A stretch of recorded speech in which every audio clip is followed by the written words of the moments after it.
দুই শ্রেণীর চক্ষু, দুই শ্রেণীর মানুষ জাহান্নামে যাবে না। এক, বাকাত বিন খাসিয়াতিল্লাহ, যেই চক্ষু যেই মানুষ আল্লাহর ভয়ে কাঁদে ও জাহান্নামে যাবে না। দুই, হারাসাত ফি সাবিলিল্লাহ, যেই চক্ষু যেই মানুষ আল্লাহ রাস্তায় পাহারা দেয়, দিন ধর্মের কাজে লেগে থাকে, ও জাহান্নামে যাবে না। আবু হুরায়রা রাদিয়াল্লাহু তাআলা আনহু বলেন, রাসূল সাল্লাল্লাহু আলাইহি সাল্লাম বলেছেন, লা ইয়ালাজান নারা রাজুলুন বাকা মিন খাশিয়াতিল্লাহ হাত্তা ইয়ালাদাল লাবানু ফি দরে। গাভীর বাট ওলান থেকে চাপ দিয়ে দুধ বের করে ভিতরে ঢোকানো যায় না, যেমন আল্লাহর ভয়ে কাঁদে যে সে জাহান্নামে যাবে না তেমন। আবার বলি, গাভীর বাট বান থেকে ওলান থেকে চাপ দিয়ে দুধ বের করে ভিতরে ঢোকানো যায় না, যেমন এইটা যেমন অসম্ভব, আল্লাহর ভয়ে কাঁদে যে তার জাহান্নামে যাওয়া তেমনি অসম্ভব। তিন শ্রেণীর চক্ষু জাহান্নাম দেখবে না, তিন শ্রেণীর মানুষ জান্নাতে যাবেই, তিন শ্রেণীর মানুষ জান্নাতে যাবেই।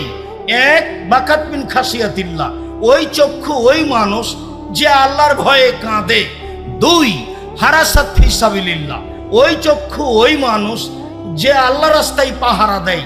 তিন, গাজাতান মাহারেমিল্লাহ, ওই চক্ষু যে বেগানা নারী অপর নারীকে দেখে চক্ষু নিচু করে, অপর নারীকে দেখে চক্ষু নিচু করে যে সে জান্নাতে যাবে।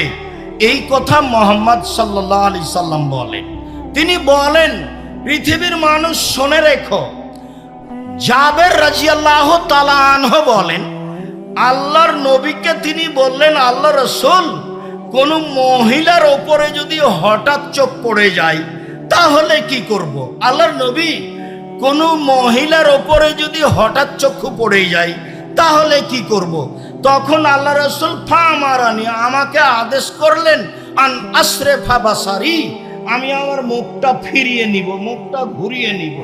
তাহলে যদি সত্য সত্যই বাড়িতে আপনি টিভিতে খবর শোনেন, তো যখন খবর টিভিতে চলবে তখন আপনাকে এভাবে বসে থাকতে হবে।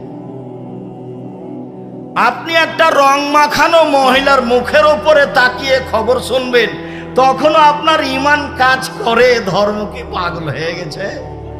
धर्म की राजशाही चांपाईनबाबगंज हवाई लड्डू, दोनों हाथ में लड्डू है, जो चाहे उसको खा ले, जो चाहे उसको छोड़ दे। भूल हिसाब ताकुआ ताकुआ আপনার পাপকে ঠেকাতে পারে, ঈমানই আপনার পাপকে ঠেকাতে পারে। ঈমান যত বেশি পাপ তত কম, ঈমান যত কম পাপ তত বেশি। তাহাজ্জুদ পড়লেও জেনা হবে, ঈমান কমে জন্য বোরকা পরে যদি, হাত মোজা পরে যদি, পা মোজা পরে যদি, চশমা লাগিয়ে রাস্তায় চলে যদি, তবুও তার যদি ঈমান কম হয়, তাহলে সে এত পর্দার ভিতরে থেকেও জেনার গল্প করবে। শুনুন, ঈমান দিয়েই পাপ ঠেকানো যায়। সম্মানিত দিনী ভাই বোন, রাসূল সাল্লাল্লাহু আলাইহি সাল্লাম বললেন, পৃথিবীর মানুষ মনে রেখো, 6টা কাজ করলে আমি তোমাদেরকে জান্নাতে নিয়ে যাব।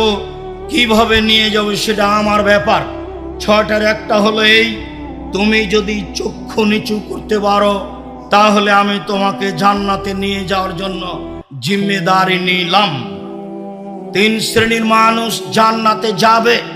তার এক শ্রেণীর মানুষ হচ্ছে যারা চক্ষু নিচু করে চলে, তারা জান্নাতে যাবে। এই কথা মুহাম্মদ সাল্লাল্লাহু আলাইহি সাল্লাম বলেন। সম্মানিত দিনী ভাই বোন, এইখানে আর একটা হাদিস বলে রাখি। আল্লাহ রাসূল বললেন, 3টে বিপদ নেমে আসবে 3টা পাপের কারণে। 3টে বিপদ নেমে আসবে 3টা পাপের কারণে। 3টে বিপদ নেমে আসবে 3টা পাপের কারণে। 1, ভূমিকম্প হবে। 2, আকার আকৃতি পরিবর্তন হবে। সন্ধ্যায় ছিল মানুষ, সকালে হবে সৌর শুকুর। 3, সমস্যা নেমে আসবে। স্কুলে মারামারি, মাদ্রাসায় মারামারি, মসজিদে মারামারি, যেখান সেখানে হইচই, কেউ কাউকে মানে না, বড় ছোট বলে কিছু নেই, ওয়াদা অঙ্গীকার নেই, ভালোবাসা নেই, একজন আর একজনের বিরুদ্ধে নির্দ্বিধায় চলছে। তিনটে বিপদ নেমে আসবে তিনটে পাপের কারণে। এক, ভূমিকম্প হবে। বিপদ দুই, আকার আকৃতি পরিবর্তন হবে। সন্ধ্যায় থাকবে মানুষ, সকালে হবে শোর বা বানর, শুকুর কা বানর। তিন, সমস্যা নেমে আসবে। পাপ তিনটা। এক, এদা সারেবুল খমুরা, যখন মানুষ নেশাদার দ্রব্য পান করবে তখন এই তিনটা বিপদ নেমে আসবে। দুই, জাহরাতিল কায়নাত, মেয়েরা যখন নাচবে তখন এই তিনটে বিপদ নেমে আসবে। প্রায় সব মোবাইলে মেয়ে নাচে, প্রায় সব দোকানে মেয়ে নাচে, প্রায় সব বাড়িতে মেয়ে নাচে। মেয়েরা যখন নাচবে তখন এই বিপদ নেমে আসবে। তিন, অদারাববিল মাজেব, যখন বাদ্যযন্ত্র প্রকাশ পাবে, সব মোবাইলেই বাজনা বাজে, প্রায় সব দোকানেই বাজনা বাজে, প্রায় সব বাড়িতেই বাজনা বাজে। কোটি কোটি টাকা খরচ করে মানুষ বহির্বিশ্ব থেকে যারা গান বাজনা করে নাচে তাদেরকে মানুষ নিয়ে আসে, তখনও তারা শিক্ষিত মানুষ, এই কথা ঠিক নয়। আল্লাহ বলেছেন ইন্নামা ইয়াতাযাক্কারু উলুল আলবাব, নিশ্চয় উপদেশ গ্রহণ করে শিক্ষিত মানুষ। যারা এসব নাচ গানের ব্যবস্থা করে তারাকে যারা শিক্ষিত বলে তারাও মূর্খ মানুষ, তার জানা নাই কে শিক্ষিত। সম্মানিত দিনী ভাই ও বোন, বলছিলাম রাসূল সাল্লাল্লাহু আলাইহি সাল্লাম বলেন তিনটি বিপদ নেমে আসে তিনটি পাপের কারণে। তারপরে বলছিলাম যে চক্ষু নিচু করে যে সে জান্নাতে যাবে। কিভাবে আপনি মহিলা কলেজের প্রিন্সিপাল হন, গার্লস স্কুলের শিক্ষকতা করেন, দিন রাত আপনার মেয়ে চোখের সামনে পড়ে, তাহলে তো সেই লোকের মতো হলো। কোন লোকের মতো হলো? সেই লোকের মতো হলো। সেই লোকের কথাটা বলার পূর্বে একটা কথা বলি। আল্লাহ রাসূল বলছেন পৃথিবীর মানুষ মনে রেখো, আমার উম্মাত মিশে যাবে ইহুদি খ্রিস্টানদের সাথে। ডান হাতের বিঘত যেমন বাম হাতের সমান, সমান সমান যেমন আমার উম্মাত মিশে যাবে ইহুদি খ্রিস্টানের সাথে। পোশাক আশাকে, চাল চলনে, শিক্ষায়, খাতা কলমে, জুতা স্যান্ডেলে, চলাফেরাতে, খাওয়া দাওয়াতে, সব কিছুতেই মিশে যাবে ইহুদি খ্রিস্টানদের সাথে। ডান পায়ের জুতা যেমন বাম পায়ের সমান, বাম পায়ের জুতা যেমন ডান পায়ের সমান, সমান সমান মিশে যাবে আমার উম্মাত ইহুদি খ্রিস্টানদের সাথে, একেবারে হুবাহু মিশে যাবে। এইটুকু বলার পরে তিনি ভাষাগত নিচে নামতে লাগলেন। নামতে নামতে বলছেন পৃথিবীর মানুষ মনে রেখো, ইহুদি খ্রিস্টান যদি মায়ের সাথে জেনা করে থাকে আমার উম্মাত মায়ের সাথে জেনা করবে। আপনার পাশে ছেলেটা দাঁড়িয়ে আছে, তার মাথায় দেখেন চুল কিভাবে ছাঁটা আছে, তার গায়ের গেঞ্জিটা দেখেন। এবার আপনার কাছে ফিরে যাই, যেই কথাটা বলার জন্য এইটুকু বলছি সেটুকু হলো, আপনি প্রতি রমজানে উমরা করেন, হজও বেশ কয়েকবার করেছেন। আপনার সাথে যখন আপনার মেয়ে হাঁটে তখন স্কিন পায়জামা পরে আছে, গেঞ্জি গায়ে দিয়ে আছে, তখনও আপনি হাজি? দুঃখিত। মনে রাখবেন রাসূল সাল্লাল্লাহু আলাইহি সাল্লাম বলেছেন নবীদের স্বভাব ছিল 10টি। রাসূল সাল্লাল্লাহু আলাইহি সাল্লাম বলেছেন নবীদের বৈশিষ্ট্য ছিল 10টি। রাসূল সাল্লাল্লাহু আলাইহি সাল্লাম বলেছেন নবীগণের খাসলাত, অভ্যাস, শিষ্টাচার, নীতি, স্বভাব ছিল 10টি। এক, কাসু সারেব, মোচ কেটে ফেলতে হবে, ব্লেড দিয়ে চাঁচা নয়। দুই, এ ফাউল্লোহা, দাড়ি বড় করতে হবে, চেঁচে ফেললেও বড় পাপ, কেটে ফেললেও বড় পাপ, চেঁচে ফেললে তার উপরে অভিশাপ হবে আল্লাহর পক্ষ থেকে। ও মহিলা হতে চায়, মহিলার সাদৃশ্য হতে চায়, তার জন্য তার উপরে অভিশাপ হবে, গজব হবে। এই কথা মুহাম্মদ সাল্লাল্লাহু আলাইহি সাল্লাম বলেন। 3, মেশওয়াক করতে হবে। নবীগণের বৈশিষ্ট্য 4, পেশাব পায়খানার পরে পানি দিয়ে পবিত্রতা অর্জন করতে হবে। এটাই রাসূলের নীতি। আগে ঢেল টিস্যু পেপার পান, পরে পানি, এ কথা নয়। পানি দিয়েই পবিত্রতা অর্জন করতে হবে পেশাব পায়খানার পরে। তারপরে হাতটা মাটিতে মেজে নিতে হবে। একাধিক সহিহ হাদিস। আবার ঢেল টিস্যু পেপার ধরে 40 কদম হাঁটতে হবে, পায়ের ওপরে পা উঠাতে হবে, খক খক করে কাশতে হবে। এই অপছন্দ নীতি রাসূল সাল্লাল্লাহু আলাইহি সাল্লামের নয়, এই নোংরা নীতি রাসূল সাল্লাল্লাহু আলাইহি সাল্লামের নয়। যদি তাই হয় তাহলে সে ঢেল টিস্যু পেপার নিয়ে 40 কদম হাঁটে, তার বউ কেন হাঁটে না? তার বউ কেন পায়ের ওপরে পা উঠায় না? তার বউ কেন খক খক করে কাশে না? তাকেই শুধু জান্নাতে যেতে হবে, পবিত্রতা অর্জন করে বউ যাবে না? এই বেইনসাফি নীতি তো রাসূল সাল্লাল্লাহু আলাইহি সাল্লাম পছন্দ করেন না।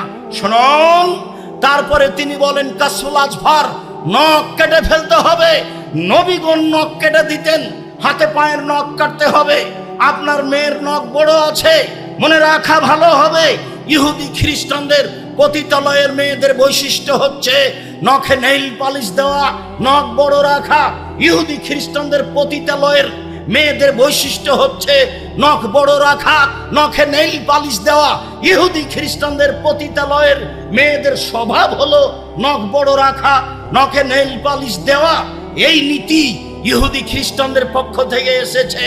পৃথিবীর মানুষ মনে রেখো, আমার উম্মত মিশে যাবে ইহুদি খ্রিস্টানের সাথে। ডান হাতের বিঘত যেমন বাম হাতের সমান, ডান পায়ের জুতা যেমন বাম পায়ের সমান, সমান সমান চাল চলনে, পোশাক আশাকে, স্কুল কলেজে পড়াশোনায়, খাতা কলমে, গাড়ি ছাকড়াতে, চলাফেরাতে, খাওয়া পান করাতে সবকিছুতে মিশে যাবে তাদের মতো হয়ে।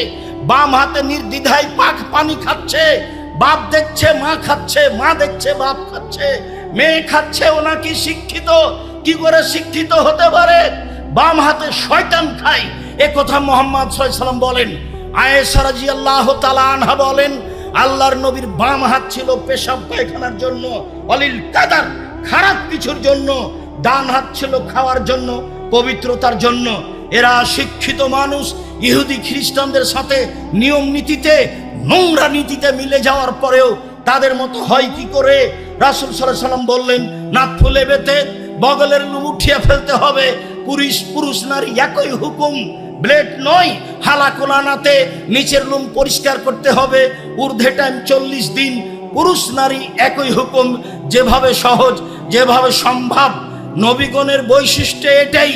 সম্মানিত দিনী ভাই ও বোন, বলছিলাম রাসূল সাল্লাল্লাহু আলাইহি সাল্লাম বললেন 3 শ্রেণীর মানুষ জান্নাতে যাবে। তার এক শ্রেণীর মানুষ আল্লাহর ভয়ে কাঁদে যে। আবু হুরায়রা রাদিয়াল্লাহু তাআলা আনহু বলেন, রাসূল সাল্লাল্লাহু আলাইহি সাল্লাম বলেছেন, লাইসা শাইউন আহাব্বা ইনদাল্লাহি মিন কাতরাতাইনি ওয়া ফারাইনি। 2টি বিন্দু ফোঁটা আল্লাহর কাছে যত প্রিয়, 2টি দাগ চিহ্ন আল্লাহর কাছে যত প্রিয়, পৃথিবীর কোনো কিছু আল্লাহর কাছে তত প্রিয় নয়। এক, কাতরাত দমুইন মিন খাশিয়াতিল্লাহ, আল্লাহর ভয়ে এক ফোঁটা চোখের পানি আল্লাহর কাছে যত প্রিয়, পৃথিবীর কোনো কিছু আল্লাহর কাছে তত প্রিয় নয়। হজ বড় ইবাদত, এ কথাই ঠিক। হজ কবুল হলে মানুষ হয়ে যায় সেই দিনের মতো যেদিন তার মা তাকে জন্ম দিয়েছে, নিষ্পাপ হয়ে যায়। এর পরেও এই ইবাদতটি আল্লাহর কাছে অত প্রিয় নয়। এক ফোঁটা চোখের পানি আল্লাহর ভয়ে আল্লাহর কাছে যত প্রিয়। এরপরে আল্লাহ রাসূল বললেন যে এক ফোঁটা গায়ের রক্ত যুদ্ধে নেমে গিয়ে কেটে গেছে, ফেটে গেছে, এই রক্ত আল্লাহর কাছে যত প্রিয়, পৃথিবীর কোনো কিছু আল্লাহর কাছে তত প্রিয় নয়। 3, যুদ্ধে নেমে কেটে যাওয়া দাগ, ফেটে যাওয়া দাগ, এই দাগ আল্লাহর কাছে যত প্রিয়, পৃথিবীর কোনো কিছু আল্লাহর কাছে তত প্রিয় নয়।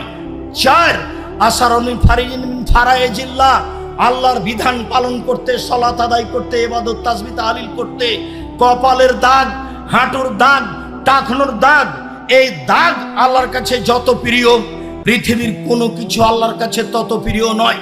সম্মানিত দিনী ভাই বোন, সিরিয়ালে 1 নম্বরে যেটা আছে সেটাই সহজ, বাকি একটাও সহজ নয়। 2, আল্লাহর রাস্তায় এক ফোঁটা গায়ের রক্ত। 3, আল্লাহর রাস্তায় নেমে গিয়ে ফেটে যাওয়া, কেটে যাওয়া দাগ। 4, ইবাদত করতে করতে হাতে পায়ের টাকনোর, কপালের দাগ। এটা তো আপনার হাতে নয়, একদিনে করা যায় না। 1 নম্বরে যেটা আছে সেটা সহজ, এখনই সহজ। রাসূল সাল্লাল্লাহু আলাইহি সাল্লাম যখন বললেন যে তোমরা যদি আল্লাহকে জানতে আমি যেমন জানি, তোমরা যদি আল্লাহকে চিনতে আমি যেমন চিনি, তাহলে বেশি বেশি কাঁদতে, কম কম কম হাসতে। ফাগাত্তা আসহাব রাসূলিল্লাহ সাল্লাল্লাহু আলাইহি সাল্লাম রাআসাহুম লাহুম খানিন। তখন সাহাবীগণ কাপড় দিয়ে মাথা ঢেকে নিয়ে কান্নাকাটি করতে লাগলেন। বুখারী মুসলিম। সম্মানিত দিনী ভাই বোন, আপনাকে আমি আল্লাহর ভয় করার জন্য আন্তরিকভাবে অনুরোধ জানাচ্ছি। নির্জনে আল্লাহকে ডেকে আপনার পাপের কথা বলেন। মহান আল্লাহ বলেন, মুহাম্মদ ফাইদা ফারাগতা ফানসাব ওয়া ইলা রাব্বিকা ফারগাব। যখন আপনি দুনিয়াবি কাজ থেকে অবসর হবেন, তখন আপনি কঠোর শ্রমে আত্মনিয়োগ করুন। আর আপনি আমাকে যা বলবেন তা বিনয়ের সাথে কান্নাকাটি করে বলুন। বিনয়ের সাথে কান্নাকাটি করে বলুন। আপনার বলার ঢংটা প্রমাণ করবে যে আপনি আল্লাহর দরবারে কেঁদে বলছেন। আপনি বলবেন আসসালামু আলাইকুম রহমতুল্লাহ, আসসালামু আলাইকুম রহমতুল্লাহ, বিহাক্কি লা ইলাহা ইল্লাল্লাহ। তাহলে সেটা কি আসলে কান্নাকাটি করা হলো, না এটা ইবাদতের সাথে মজাক করা হলো? আপনাকে আমি কষ্ট দিতে আসিনি। আপনি আমার দিনী ভাই, আপনি আমার দিনী বোন। আপনাকে কষ্ট দিয়ে আমি কিছু করতে চাইনি। জাতির যদি রাস্তাঘাট করে দিতে না পারি, জাতির যদি স্কুল কলেজ করে দিতে না পারি, জাতিকে চূড়ান্ত সঠিক ধর্ম দিতে পারবো ইনশাআল্লাহ।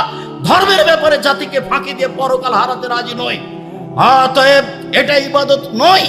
আল্লাহর দরবারে কান্নাকাটি বুঝাতে হবে, ভয় ভীতি বুঝাতে হবে, নিজেকে অপরাধী বুঝাতে হবে।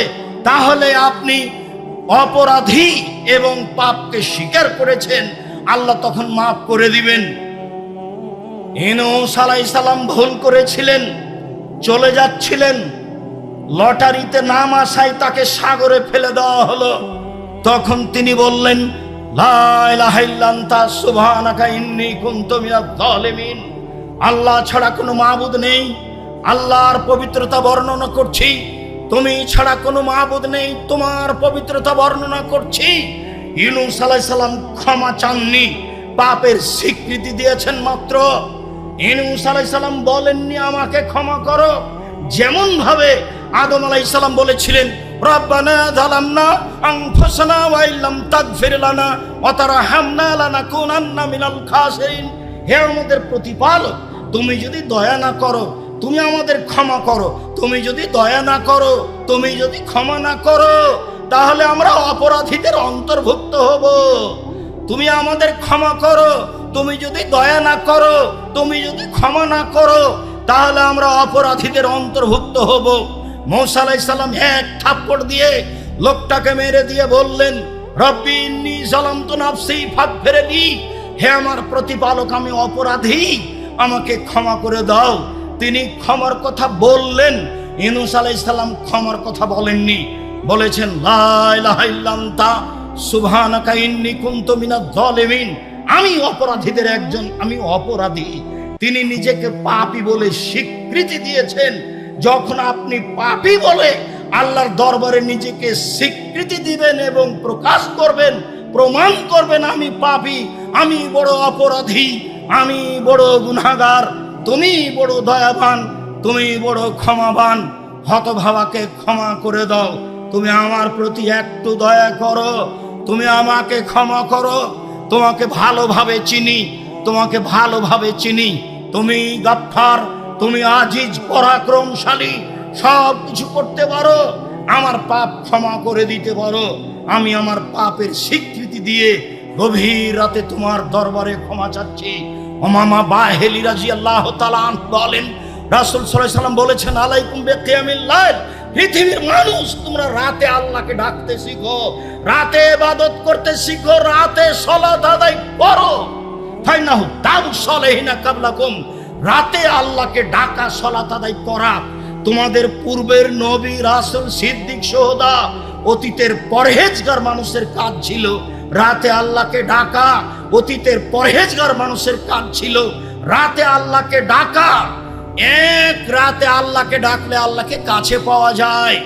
2 পাপ মিটে যায়, 3 পাপ থেকে দূরে সরে যায়। হুয়া কুরবাতুল লাকুম ইলা রাব্বিকুম। তাহলে তোমরা প্রতিপালককে নিকটে পাবা, পাপ মিটে যাবে। পাপ দূরে সরে যাবে। পৃথিবীর মানুষ, তোমরা রাতে আল্লাহকে ডাকো, রাতে ডেকে আল্লাহর কাছে হয়ে কান্নাকাটি করো।